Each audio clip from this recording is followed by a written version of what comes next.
గత కొంతకాలంగా అందరినీ భయపెడుతున్న విషయం ఒకటుంది. అదే యుగాంతం జరగబోతోంది అనే విషయం.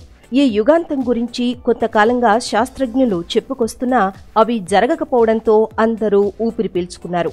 ఇలా ఒక్కసారి కాదు 2-3 సార్లు యుగాంతం జరగబోతోందని వారు చెప్పడం, ప్రజలు భయభ్రాంతులతో ఆ రోజు కోసం ఎదురు చూడడం, అది జరగకపోవడం చూసి శాస్త్రజ్ఞులు అలాగే చెబుతారులే అని జనం లైట్ తీసుకోవడం జరుగుతోంది.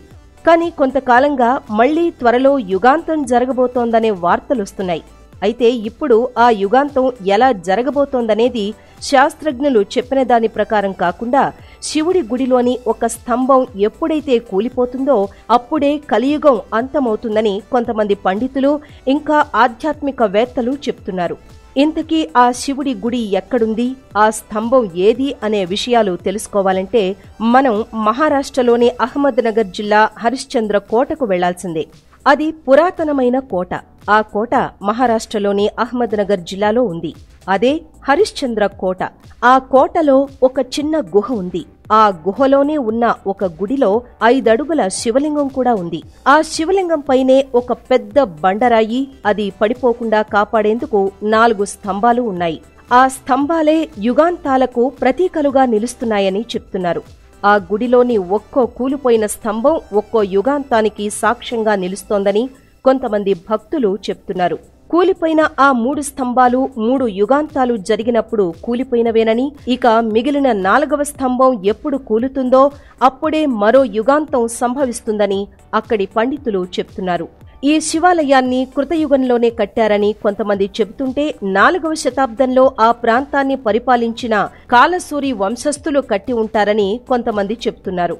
అయితే ఈ ఆలయాన్ని ఎవరు ఎప్పుడు కట్టారనే సమాచారం లేకపోవడంతో ఇక్కడ చెప్పిన వాటిల్లో ఏదో ఒకటి కరెక్ట్ అయి ఉండొచ్చనేది కొంతమంది వాదన. ఈ గుడికి ఒక విశిష్టత ఉంది.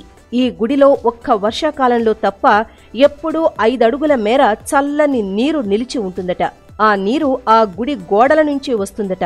వర్షాకాలంలో మాత్రం ఒక్క చుక్క నీరు కూడా కనిపించకపోవడం విశేషంగా చెప్పవచ్చు. వేసవి కాలంలో బయట ఎంత ఎండ ఉన్నా ఆ గుడిలోని నీరు మాత్రం చాలా చల్లగా ఉంటుందట. ఇది కొంచెం వింతగా అనిపిస్తోంది. ఈ వింతను చూడ్డానికి చుట్టుపక్కల ప్రాంతాల వారితో పాటు దూర ప్రాంతాల నుంచి కూడా జనం తండోపతండాలుగా అక్కడికి వస్తారట. ఆ నీరు ఎలా వస్తుందో, ఒక్క వర్షాకాలంలో తప్ప మిగిలిన కాలాల్లో ఎలా చల్లగా ఉంటోందో ఎవ్వరికీ అంతుబట్టడం లేదు. అతిపెద్ద బండరాయిని కేవలం ఒక్క స్తంభం ఎలా మోయగలుగుతుందో ఇప్పటికీ మిస్టరీగానే అనిపిస్తోంది. ఇంతకీ ఈ గుడి స్తంభానికి కలియుగాంతానికి సంబంధం ఉందో లేదో కాలమే నిర్ణయిస్తుందని, అప్పటి వరకు వెయిట్ చేయడం తప్ప మనమెవ్వరూ ఏమీ చెయ్యలేమని కొంతమంది అంటున్నారు. మీరు కూడా అక్కడి వింతల గురించి తెలుసుకోవాలనుకుంటే మహారాష్ట్రలోని అహ్మద్నగర్ జిల్లా హరిశ్చంద్ర కోటకు వెళ్ళండి. అక్కడున్న ఆ మహాశివుణ్ణి దర్శించుకోవడంతో పాటు అక్కడి వింతలు విశేషాల్ని కూడా చూడండి. ఈ వీడియో మీకు నచ్చినట్లయితే లైక్ చేయండి, షేర్ చేయండి. మరిన్ని వీడియోస్ కోసం మా ఛానల్ను సబ్స్క్రైబ్ చేసుకోండి.